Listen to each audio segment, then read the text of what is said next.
বগুড়া জেলা স্কুল মাধ্যমিক শিক্ষায় উত্তরবঙ্গের সবচেয়ে বড় বিজ্ঞাপন। শিক্ষা, রেকর্ড ফলাফল, শিল্প সাহিত্য এবং সংস্কৃত চর্চায় একচ্ছত্র আধিপত্য নিয়ে সগৌরবে দাঁড়িয়ে রয়েছে পৌনে ২০০ বছর ধরে। কেবল শিক্ষায় নয়, আধুনিক নগর কাঠামো ও সভ্য নাগরিক শ্রেণীর উদ্ভব গড়ে ওঠে এই স্কুল ঘিরেই। আর এটি বগুড়া জেলা স্কুলের লিগাসি। বগুড়ার একেবারে প্রাণকেন্দ্রে এক টুকরো সবুজে মোড়া এই স্কুলের স্বরূপ উন্মোচন করতে ফিরে যেতে হবে ১৯ শতকের মাঝামাঝিতে। ১৮৫৩ সাল।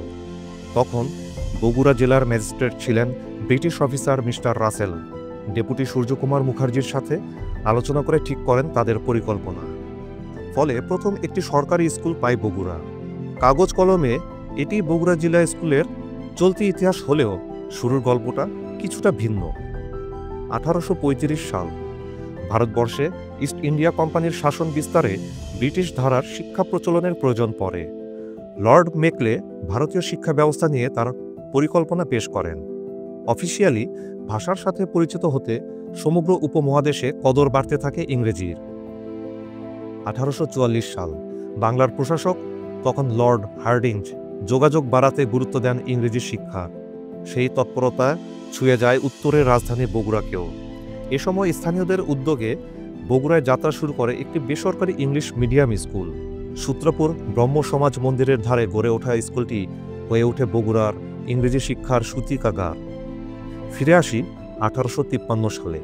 সরকারিকরণ করা হয় বগুড়ার প্রথম ইংরেজি স্কুল। নামকরণ হয় Bogura government high English school. ১৮৬৫ সালে নাম রাখা হয় বগুড়া জেলা স্কুল। ১৮৮১ সালে সাতমাথায় পূর্বকোণে ঠাঁই মেলে বগুড়া জেলা স্কুলের।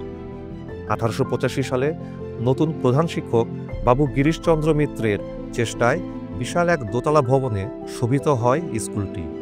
জেলা স্কুলের আইকনিক বিল্ডিংয়ের রূপকার হিসেবে বড় ক্রেডিটের দাবিদার কিন্তু জেসি মিত্র স্যার।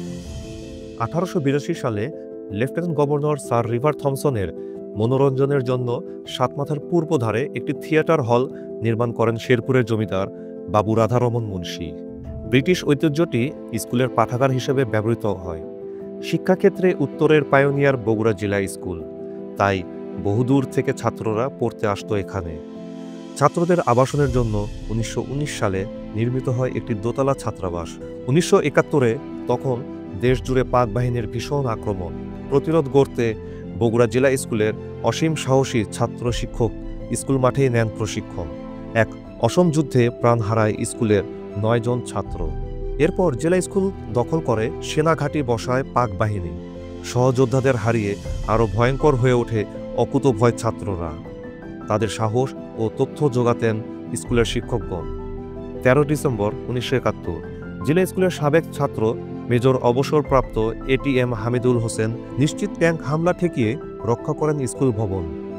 যুদ্ধের ময়দানে এমন সাহসী ও আবেগঘন সিদ্ধান্ত ইতিহাসের মাঝে আরেক ইতিহাস। ২০২৪-এর স্বৈরাচার পতনেও জেলা স্কুলের ছাত্রদের সাহস দেখে অনুপ্রেরণা পায় বগুড়ার ছাত্র জনতা। স্বৈরাচারে লেলিয়ে দেওয়া বাহিনী হতাহত বাড়লেও ৩৬ জুলাই বিজয় পতাকা তুলেই ঘরে ফেরে ছাত্র জনতা। বগুড়া জেলা স্কুল শুধু একটি প্রতিষ্ঠান নয়, যেন পরশ পাথর, যার স্পর্শে সাধারণও হয়ে ওঠে অতি অসাধারণ। আপন ক্ষেত্রে এক একজন ছাত্র হয়ে ওঠে এক একটি রত্ন, আর তাদের ছাড়িয়ে কিছু নাম হয়ে ওঠে বাংলাদেশের প্রতিচ্ছবি।